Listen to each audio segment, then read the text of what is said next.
Bismillahirrahmanirrahim. Assalamualaikum warahmatullahi wabarakatuh. Alhamdulillah, salatu wassalamu ala rasulillah wa ala alihi wa sahbihi man tabi'ahu wa wala. Rabbi shrah li sadri wa yassir li amri wahlul 'uqdatam min lisani yafqahu qawli. Tuan-tuan, puan-puan yang dirahmati Allah sekalian, insyaallah pagi ini kita mulakan kembali kuliah tafsir kita, ya, tafsir yang kita akan mulakan kembali dengan surah Taha. Surah Taha juzuk 16, merupakan surah yang ke-20. Sedikit pengenalan tentang surah Taha ini, tuan-tuan dan puan-puan yang rahmati Allah Ta'ala, merupakan surah yang masyhur tentangnya dalam kisah Islamnya Sayyidina Umar radhiyallahu anhu, apabila pada satu ketika Sayyidina Umar membuat keputusan untuk mencari baginda Rasulullah sallallahu alaihi wasallam untuk berkonfrontasi dengan baginda, dan beliau telah pun bersedia dengan apa-apa kemungkinan, termasuk untuk menghunus senjata mencabar baginda Rasulullah sallallahu alaihi wasallam. Namun dalam perjalanan untuk mencari baginda, berjumpa dengan segerombolan orang Quraisy. Maka orang Quraisy itu bertanya kepada Umar, nak pergi mana? Jadi beliau menjawab, nak berkonfrontasi, nak mencari Muhammad. Jadi kumpulan Quraisy tersebut kata, nak cari Muhammad buat apa? Kata, adik engkau sendiri adalah dah masuk Islam. Jadi beliau tak jadi cari baginda Rasulullah, pusing balik, terus pergi kepada rumah adik beliau dan mendapati mereka suami isteri sedang membaca Al-Quran, yang surahnya mengikutkan kepada riwayat adalah surah Taha. Jadi begitu marah Sayyidina Umar waktu itu. Namun setelah merampas mushaf, bukan mushaf lagi lah, maksudnya cebisan Al-Quran yang padanya tertulis surah Taha ataupun ayat-ayat daripada surah Taha, maka hati beliau lembut. Jadi itu di antara kisah masyhur tentang surah Taha. Selain daripada itu, surah Taha ini juga mengandungi kisah tentang Nabi Musa alaihissalam. Nabi Musa adalah merupakan nabi yang kedua paling banyak kisahnya di dalam Al-Quran. Kisah Al-Quran itu sendiri adalah merupakan peristiwa yang banyak dilalui oleh baginda Rasulullah. Second in place adalah Nabi Musa. Jadi Nabi Musa ni banyak dia punya kisah dia. Dia scattered, dia banyak di dalam surah-surah yang berlainan. Jadi sedikit sebanyak tentang surah Taha. Bismillahirrahmanirrahim. Taha. Setengah mufassir mengatakan Taha ni adalah satu bahasa yang merupakan slang ataupun dialek bahasa Arab yang maksudnya wahai lelaki. Itu di antara tafsirnya lah. Di antara tafsirnya. Sebab bahasa Arab ni yang lama-lama pun dia telah ada sebelum wahyu baginda diturunkan. Kita kena faham. Apabila kita bercakap tentang orang Arab ni, kita jangan bayangkan yang segala-galanya hanya bermula dekat Mekah dan segala-galanya bermula apabila terasasnya negara Islam Madinah. Sebab kalau dari segi ketamadunan, orang Arab ni dia telah pun ada beberapa tamadun yang lain sebelum daripada kemunculan Islam itu sendiri. Kita baca dalam Al-Quran, di antara tamadun-tamadun lain kaum Samud, kaum Nabi Saleh. Dekat utara tu dia ada, kalau dekat Jordan tuan-tuan pernah sampai ke ataupun pernah tengok nama sebuah kota namanya Batra. Ya, dalam filem Hollywood kadang-kadang selalu keluar. Itu merupakan satu suku bangsa Arab, nama dia Al-Anbat ataupun Nabatean. Jadi dia bangsa Arab ni dia dah ada dah, dia punya tamadun, dia punya tokoh dan sebagainya. Bahkan kalau mengikutkan kepada sejarah, apabila orang Yaman di selatan pindah dekat utara, sama ada dekat area Syria ataupun dekat Iraq, waktu itu Syria itu sendiri merupakan kawasan yang dikuasai oleh Byzantium, pewaris kepada tamadun Rom di Eropah. dia pindah dekat Konstantinopel. Jadi di antara kawasan taklukan dia adalah dekat Syria sekarang ni, sempadannya dengan Jordan, yang diduduki oleh beberapa kabilah yang asalnya berhijrah daripada Yaman. Sehingga kan kalau mengikutkan kepada sejarawan, salah seorang daripada emperor ataupun maharaja Roman pernah yang ada dalam yang merupakan keturunan Arab. Contohnya Philip di Arab, dia memerintah Rom tahun 240 sampai 249. Philip di Arab. Dah ada orang Arab yang jadi maharaja Rom. Maksudnya dia punya tamadun tu bukan tamadun yang bermula asalnya daripada Mekah saja. Jadi bila mufassir mengatakan Toha ni merupakan salah satu daripada dialek bahasa Arab, jadi dia merupakan tafsiran kepada salah satu daripada cabang bahasa Arab juga. Toha itu satu pendapat. Dua, Toha ni adalah huruf-huruf yang di awalan surah seperti mana yang kita jumpa pada surah-surah yang lain. Alif Lam Mim, Alif Lam Ra.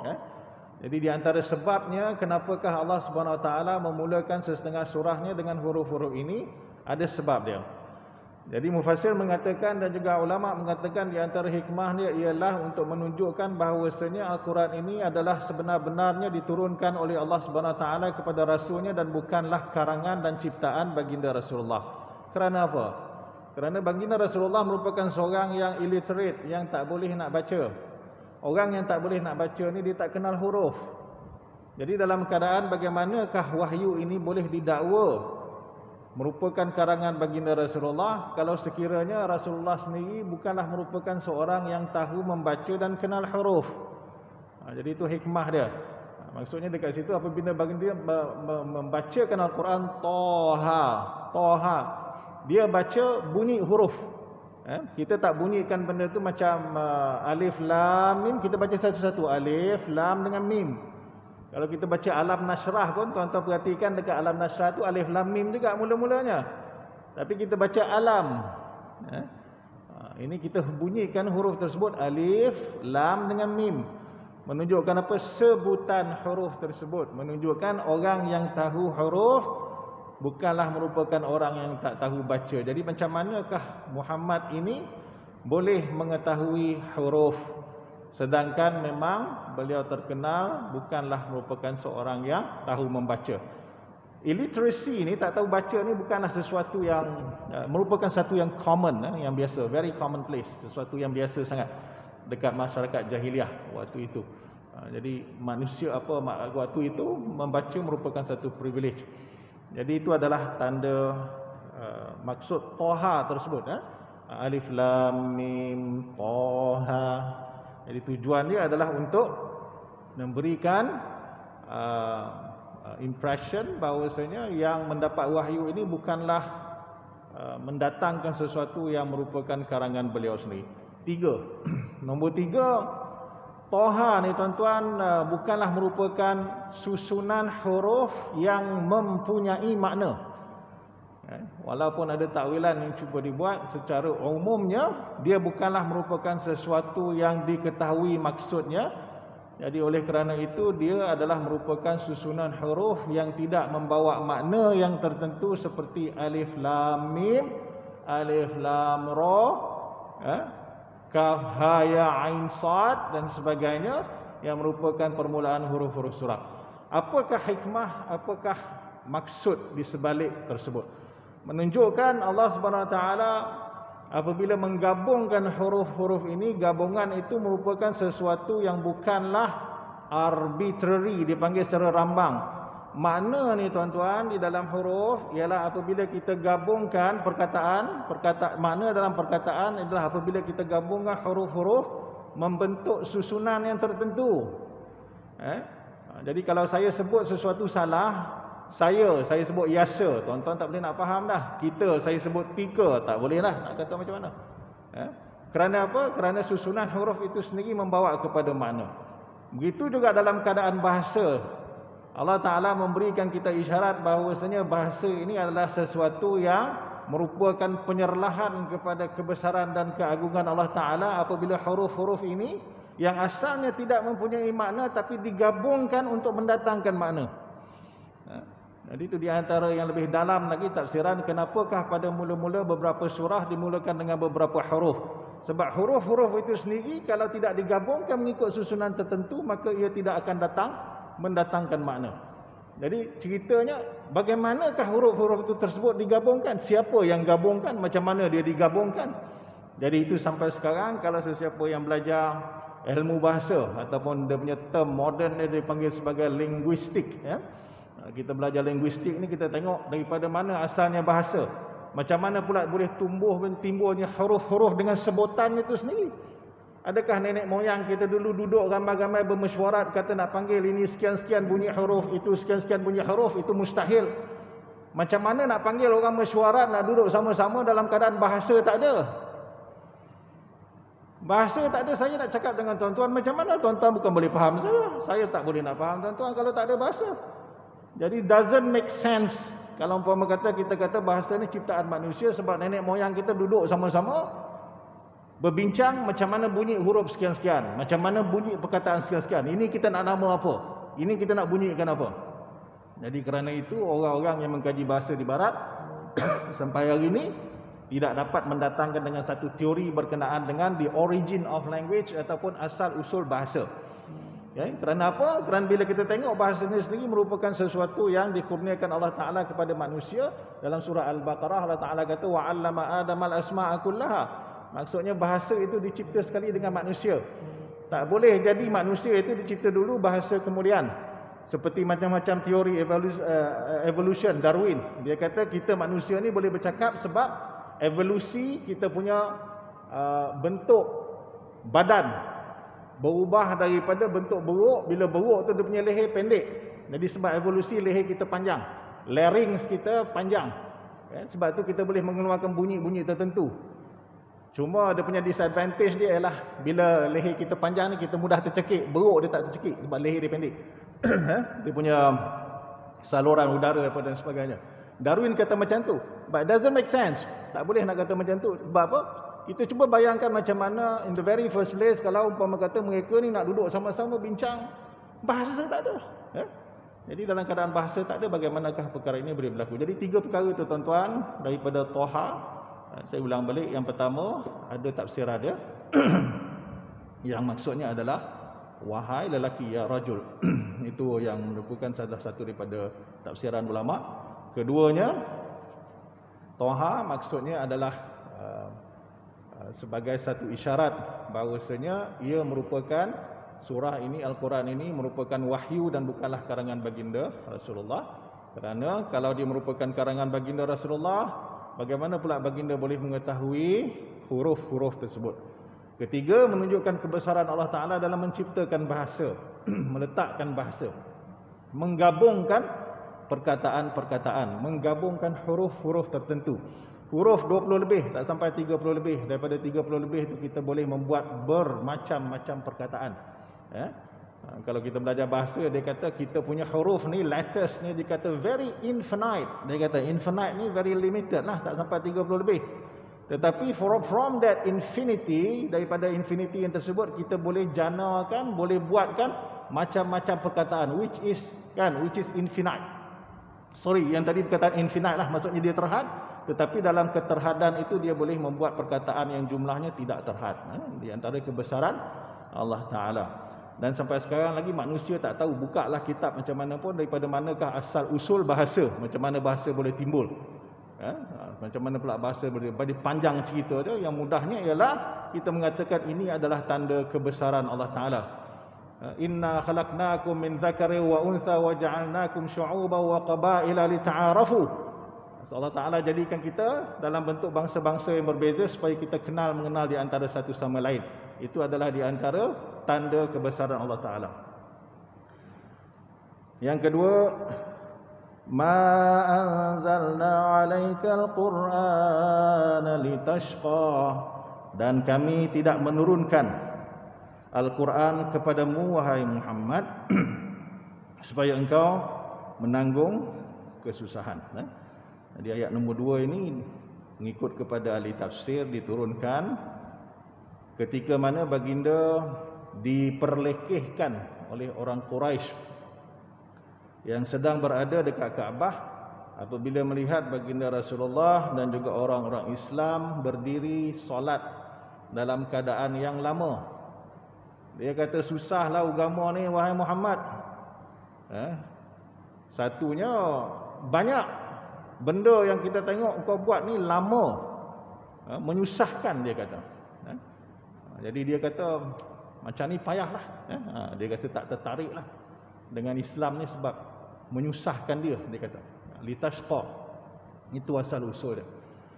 Jadi Allah Ta'ala turunkan ayat ini. Ma anzalna alaikal qur'ana litashqa.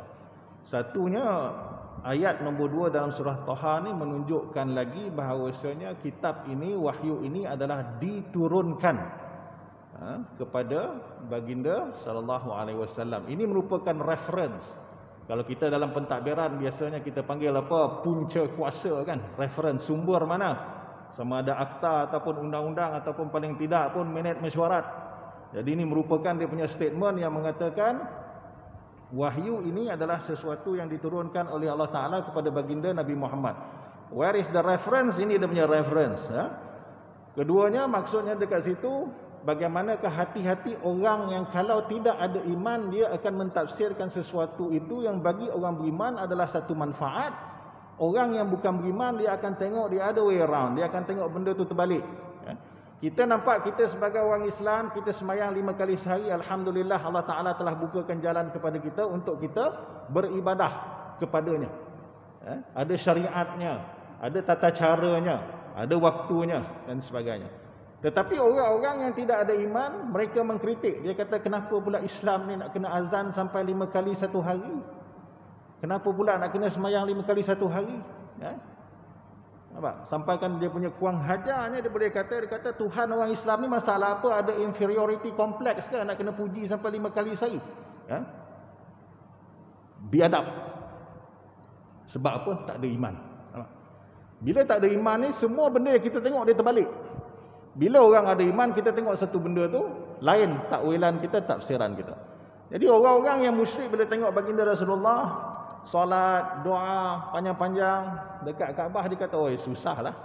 Sedangkan kalau umpama kata kita ada iman, alhamdulillah macam kita, Allah Ta'ala bukakan pada pagi ini untuk kita datang solat dan sebagainya, kita rasakan kemanisan dan keseronokannya. Bagi orang yang berat, dia takkan rasa lah tuan-tuan. Kan? Dia takkan rasa. Jadi dalam keadaan itu yang menjadikan kita ni mentafsirkan sesuatu, memandang sesuatu sama ada baik ataupun buruk adalah iman kita. Jadi bagi orang kafir dia nampak, oh beratlah, nak kena semayang lah apa dan sebagainya. Jadi Allah Ta'ala kata, ma anzalna alaikal Qur'an litashqa, bukan untuk menyusahkan engkau. Dan ada juga para scholars ataupun ahli sarjana yang menarik panjang sikit maksud ayat ini. Dia katakan, Islam ini bukanlah sesuatu yang datangnya untuk menyusahkan kita dan bukanlah untuk memecah belahkan kita. Bukan untuk memporak-porandakan kita. Jadi dekat situ. Jadi dekat dalam ayat nombor 2 ni pun dia mentakwilkan ayat tersebut bahawasanya ayat ni menunjukkan apa?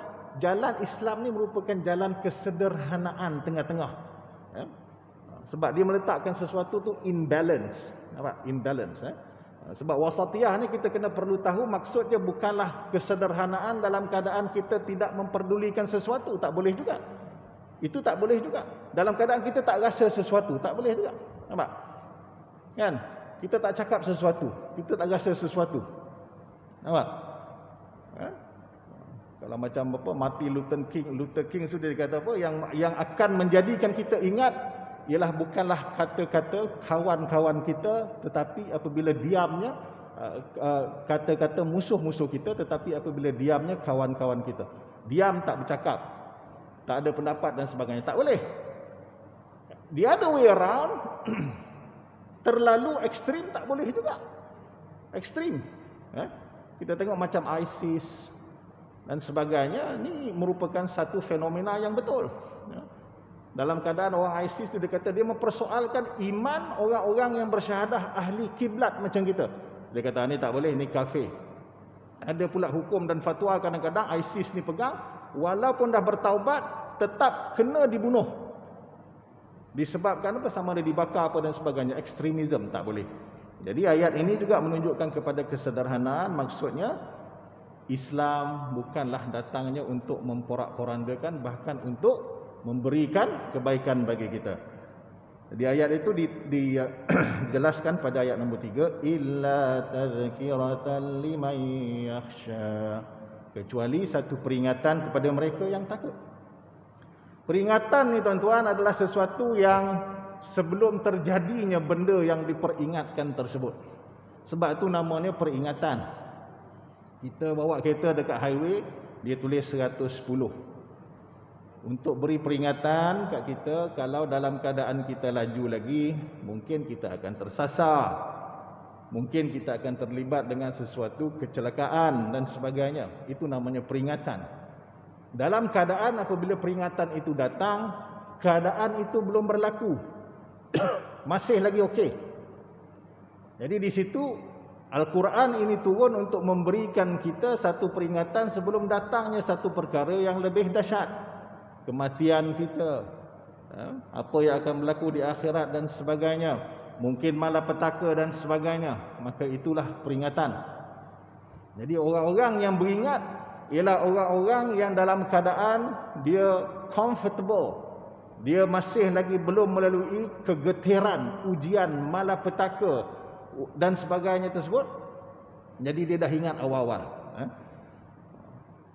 Kita ingat, jangan terlalu banyak sangat ambil gula, takut kita punya bacaan gula tinggi. Jangan terlalu banyak sangat umpama kata ambil makanan berlemak, takut kolesterol tinggi. Jadi itulah peringatan. Maka Al-Quran ini merupakan satu peringatan kepada orang-orang yang mau ingat. Ada pun orang kafir, dia kata apa pula, tak masuk Islam pun okey apa? Buat apa pula masuk Islam? Dia kata masuk Islam payah. Kau tengok kau orang negara Islam hancur lebur. Mana ada negara Islam yang boleh jadikan contoh pada masa ni?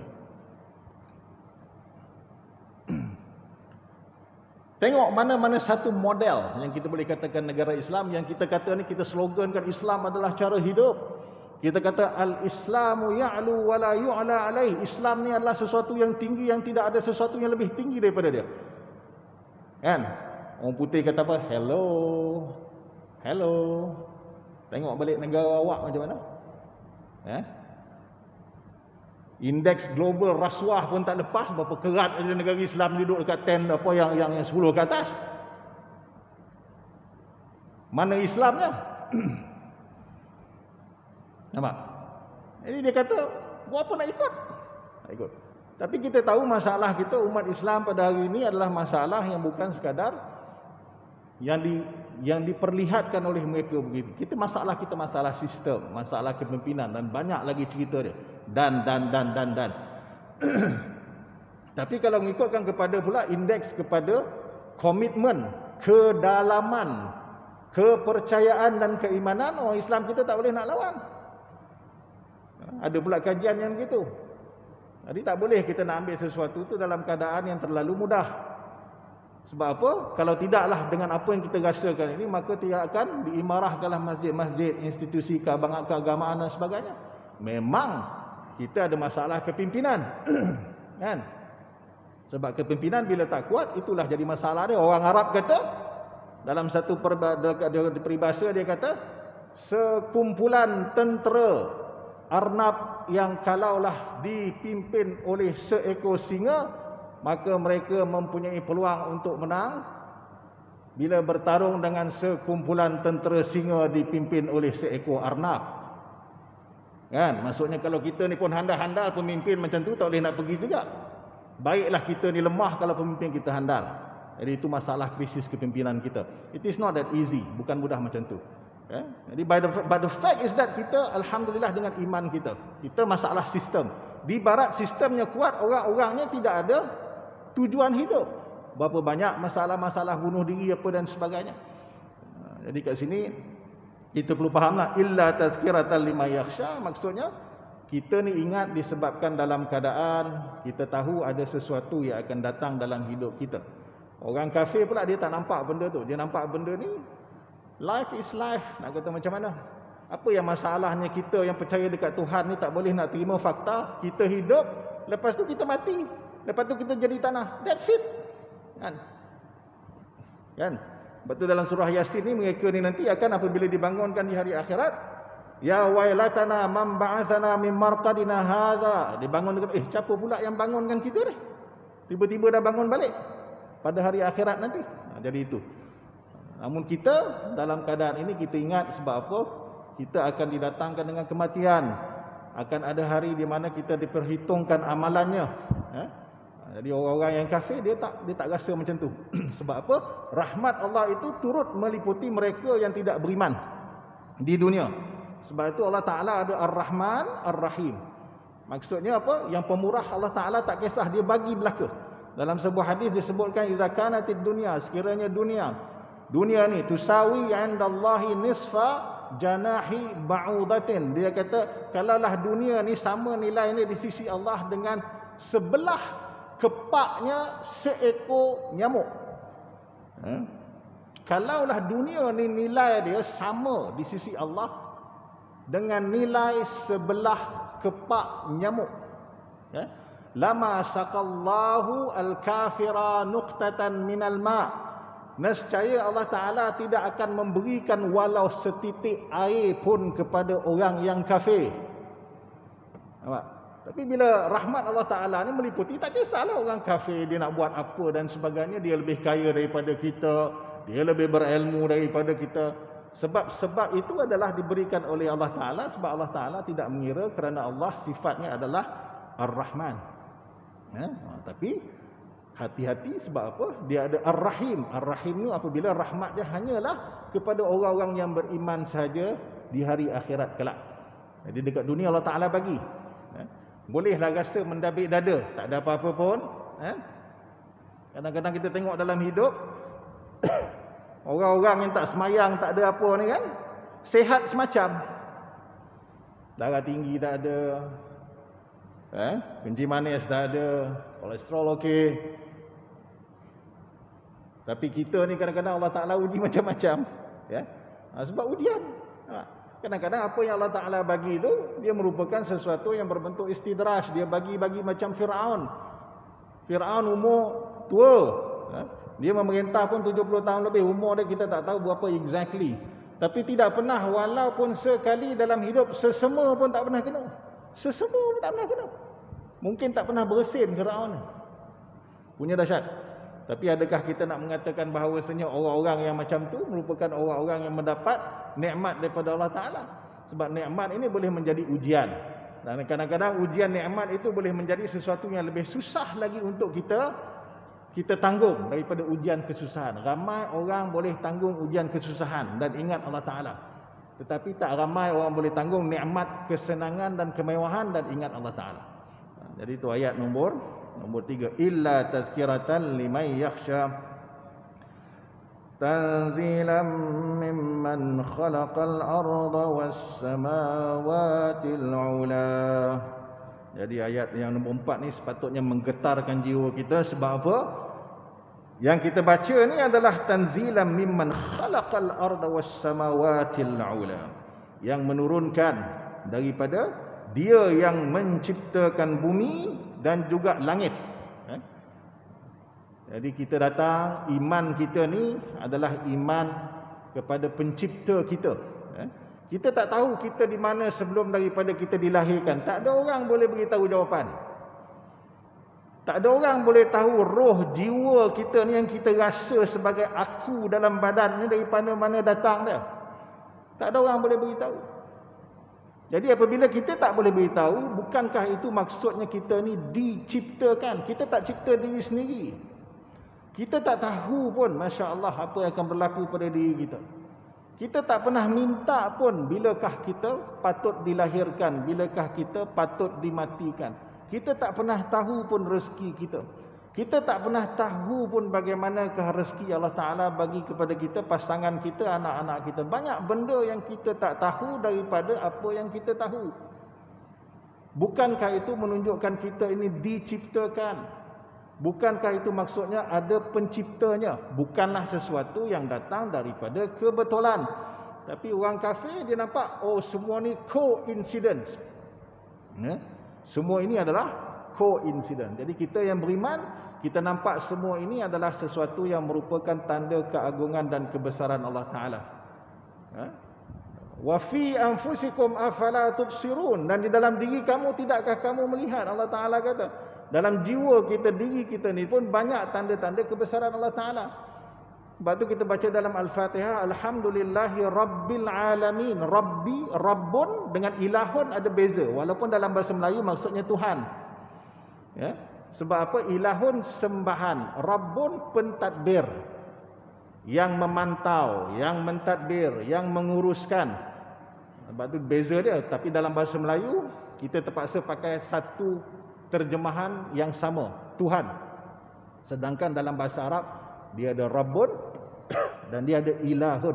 Dua-duanya sama tetapi detailnya berbeza. Apa beza dia? Ilahun sembahan, wa ilahukum ilahu wahidun. Kita baca dalam ayat kursi. Tapi kita baca dalam Al-Fatihah, Alhamdulillahi Rabbil Alamin.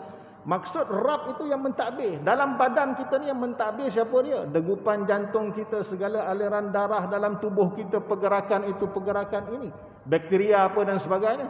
Kita tahu lapar kita makan, sakit perut kita pergi toilet. Itu yang kita tahu. Tapi kita tahu Allah Ta'ala tak jadikan degupan jantung kita ini di bawah kawalan pemikiran kita. Kalau tak ada orang yang hidup. Semua sibuk nak jaga degupan jantung, takut lupa. Semua kita ni tak akan datang subuh kalau degupan jantung kita ni kita kawal. Sebab apa? Masing-masing pakat tak tidur, 3 hari tak tidur, doktor kata boleh jadi gila. Kan? 3 hari tak tidur direct. Sebab apa? Nak jaga degupan jantung. Tapi Allah Ta'ala tarik siap-siap. Dia kata tak apa, itu aku jaga, aku bagi kau. Engkau kena beriman sahaja, percaya. Itu rahmat. Itu namanya Rabbun, Rabbul Alamin. Nampak? Dalam badan kita je berapa banyak. Kita tak pernah tahu pun degupan jantung kita ni berapa kali, berapa kuat dia punya pumping power dia, berapa banyak isi padu darah dalam badan kita, tak pernah tahu pun kita. Jadi Allah Ta'ala simpulkan dalam satu perkataan Rabbul Alamin. Rabbul Alamin. Jadi apakah kita tidak bersyukur? Jadi kadang-kadang itulah beza kita apabila kita memikirkan tentang kekufuran. Nak kata macam mana orang kufur tak boleh? Dia tak boleh nak terima benda tersebut. Jadi Allah Ta'ala kata, tanzilan mimman khalaqal arda was samawatil ula. Itu tak masuk lagi lah kalau kita belajar tentang cabangan sains yang lain, macam mana bumi, pergerakan orbit, gravity, itu banyak cerita dia. Kita boleh tengok sendiri. Ar-Rahmanu 'alal 'arsy istawa. Dialah yang Maha Pemurah, Ar-Rahman 'alal 'arsy istawa, yang bersemayam di atas arasy. Ada 3 pendapat tentang ayat ini yang dikategorikan sebagai ayat mutasyabihat. Ayat ada 2 jenis. Satunya muhkamatun, jelas, tak ada apa-apa masalah kita nak faham dia. Contoh, qul huwallahu ahad. Allah itu tunggal, esa. Tak ada masalah nak faham. Apa masalah nak faham? Masalah nak faham kadang-kadang di dalam ayat Al-Quran sesuatu maksud yang dari segi lafaznya itu bertentangan dengan hakikat sifat yang sebenar Allah Ta'ala. Contohnya dalam ayat ini, masalah bersemayam di atas arasy. Ada 3 pendapat. Yang pertama mengatakan benda ni kena literal. Literal maksudnya Allah Ta'ala bersemayam dekat arasy, bersemayamlah. Apa masalahnya? Kenapa? Kita tanya dia. Sebab Allah Ta'ala kata macam tu dalam Quran. So what's the problem? Nampak? Dia kata macam tu. So macam mana dia punya bersemayam tu? Dia kata bersemayam tu kenalah sesuai dengan dia. Jadi kat sini ada yang tidak bersetuju. Ada yang tidak bersetuju. Yang pertama ini namanya golongan yang mengisbatkan sesuatu. Isbat maksudnya menetapkan sifat Allah Ta'ala itu bersemayam. Bersemayam ni adalah perkataan yang sedikit lebih halus daripada duduk. Duduk itu apakah tafsiran dia? Maksudnya kita memberatkan sebahagian tertentu tubuh kita pada kerusi tertentu. Ni, kan? Saya duduk. Maksudnya belah punggung kita, jadi itu maksudnya duduk. Tapi dia kata duduknya Allah Ta'ala ni tidak seperti duduknya makhluk. Jadi satu golongan ulama kata macam mana pula tu? Macam mana kita nak faham tu kalau jalannya seseorang itu bukan macam jalan? Dia berjalan tetapi jalannya itu sesuai dengan dia. Jadi dia tetap berjalan. Jadi masalahnya adalah cara. Ini pendapat yang pertama. Pendapat orang yang mengisbatkan bahawasanya Allah Ta'ala itu kedudukannya dekat aras. Tapi adalah dia punya perbahasan ni, kita akan sambung sikit lah. Yang kedua adalah golongan yang mewakilkan, memberikan tafsiran, takwilan ini kepada Allah Ta'ala sahaja. Aku tak nak masuk campur. Ini adalah golongan yang dipanggil sebagai fawwadha yufawwidu, golongan yang menyerahkan maksudnya ini kepada Allah Ta'ala. Aku tak nak masuk campur. Dan mereka sering memetik daripada kata-kata Imam Malik bila dalam masalah istiwa ini bersemayam. Jadi Imam Malik dalam sebuah riwayat yang diriwayatkan daripada beliau berkata, al-istiwa'u ma'lumun. Bersemayam tu dari segi maknanya adalah sesuatu yang diketahui. Wal kaifu majhulun, sedangkan keadaannya tidak diketahui. Wal imanu bihi wajibun, dan iman dengannya adalah wajib. Was su'alu anhu bid'atun, dan soal tentangnya adalah bid'ah. Jadi ini adalah merupakan pegangan, dia kata macam tu, al istiwa'u ma'lum. Duduk dari segi mana? Dari segi mana? Bukan maksudnya duduk Allah Ta'ala tu dia tak pergi gitu. Dia kata istiwa tu dari segi perkataan, maksud dia kita ketahui. Tapi dalam hal ini al-kaifu majhul. Kita tak tahu bagaimanakah caranya. Wal imanu bihi wajibun. Iman dengannya adalah wajib, dan as-su'alu anhu bid'atun. Dan kita tanyakan tentang perkara tersebut maka ia adalah bid'ah. Jadi golongan ini adalah golongan kata aku tak nak masuk campur. Sampai ke Imam Ahmad apabila beliau ditanya soalannya ini, dia kata halaukan, jangan bagi dia masuk. Dia tak boleh, kita tak boleh nak masuk campur. Ini urusan Allah Ta'ala. Ini adalah yang kedua. Yang pertama tadi isbat dia panggil, yang menetapkan sifat Allah Ta'ala tersebut seperti mana yang datangnya begitu. Dia kata dalam Al-Quran ini tidak ada sesuatu yang bermaksud figuratif. Semuanya lafzi, literal, verbatim. Dia kata everything is literal, everything is verbatim. Kita tak boleh to translate something according to the sense. Dia kata it's not about sense. Dia kata ini adalah maksud perkataan. There is no such thing as sense. Dia kata tak ada maksud figuratif. Yang pertama. Kedua, tafwid. Ketiganya takwil. Takwil. Dia kata apa? Ar-Rahman 'alal 'arsy istawa. Bukanlah Tuhan itu yang bersemayam di atas arasy. Tetapi yang maksud dekat sini adalah kuasanya. Kebesaran Allah Ta'ala, keagungan Allah Ta'ala itu meliputi arasnya. Nampak? Dia ada tiga yang takwil. Yang pertama isbat, yang kedua senyap, jangan masuk campur apa-apa. Yang ketiganya adalah takwil, maksudnya dekat situ.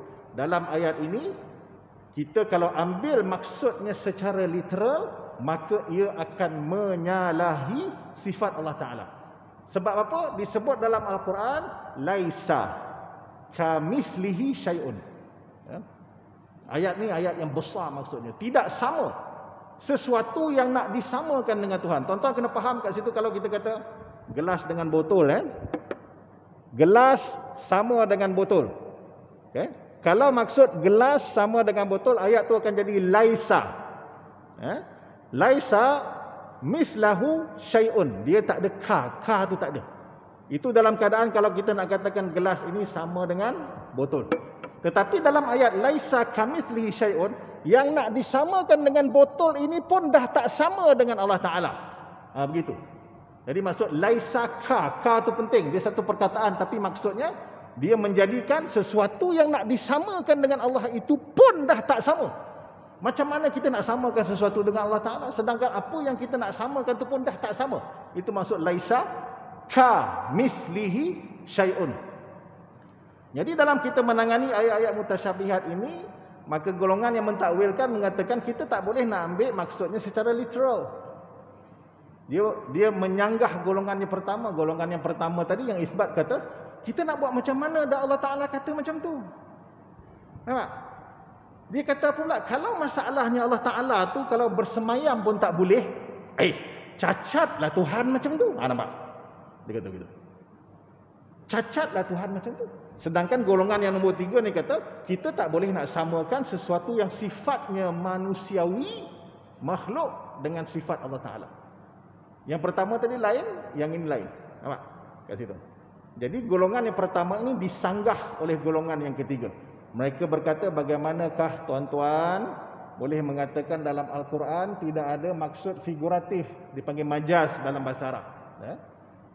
Kalau itulah halnya, macam mana pula kita nak katakan dalam Fatihah yang kita baca tu, ihdinas siratal mustaqim, tunjukkanlah kami jalan yang lurus. Highway apa, jalan lurus tu NKVE ke Diuk ke apa dan sebagainya. Kalau kita tak boleh nak ambil ihdinas siratal mustaqim sebagai maksud figuratif, maksudnya siratal mustaqim tu adalah maksud yang literal. Kalau dia adalah literal, dia tak ada kena-mengena langsung dengan jalan yang benar. Dia jalan yang lurus. Tuan-tuan tengok jalan depan masjid ni jalan yang lurus lah. Itu masalah dia yang disanggah oleh golongan ketiga, apabila golongan yang pertama ini mengatakan tidak ada maksud figuratif di dalam Al-Quran. Sebab kalau kita tidak ambil maksud kita tidak ambil maksud tersebut secara figuratif, nescaya akan rosaklah makna. Jadi ringkasnya 3. Yang pertama dalam masalah ayat mutasyabihat yang mengisbatkan sifat tersebut, keduanya yang tak nak masuk campur, dan ketiganya adalah yang mentakwilkan. Dan mereka yang mentakwilkan ini adalah yang majority, yang majority. Kita dan sampai dekat Morocco sebagainya, majority lah, 90% I would say. Yang lain-lain itu. Walau bagaimanapun kita tidak boleh dalam keadaan tertentu akhlak kita memusyrikkan, mengkafirkan, tidak boleh. Sebab apa? Ada orang yang kupas pendapat yang pertama tadi pun, cara pemahaman dia begitu, tapi tetap dia nak tanzih ataupun mensucikan Allah Ta'ala. Tapi pemikiran mereka tu memang begitu. Jadi kita tak boleh nak mengkafirkan, menuduh itu dan sebagainya. Sebab perkara ini Allah Ta'ala jualah yang tahu. Cuma kita ni sebagai orang yang baru nak belajar mungkin, orang awam, jadi kita ikutlah pendapat ulama'-ulama' kita. Yang mereka ni merupakan orang-orang yang banyak mengatakan pendapat yang kedua dan ketiga. Sama ada kita tak takwil ataupun kita takwil. Sebab mereka ini adalah ulama'-ulama'. Sebab apa? Kita berpegang pada ijma'. Kalau kita tolak ulama'-ulama' kita, maka kita tidak menerima ijma' lah dalam keadaan kita. Itu yang paling mudah. Walau bagaimanapun kita ada cara kita berfikir sendiri, mengkaji sendiri, menteliti sendiri. Jadi itu tuan-tuan, kita bukalah kepada cara kita belajar apa dan sebagainya, supaya kita dapat menerima apa yang benar. Jadi saya rasa kita berhenti dekat ayat nombor 5 insya-Allah. Kalau Allah Ta'ala panjangkan umur, kita akan terus menggali lagi maksud surah Taha ini. Jadi yang lemah itu daripada diri saya sendiri, yang segala kebaikan daripada Allah Ta'ala. Semoga kita dapat mengamalkan dan mendalami maksud-maksud Al-Quran yang sama-sama telah kita kongsikan tadi. Aqulu qawli hadza, wassalamu alaikum warahmatullahi wabarakatuh.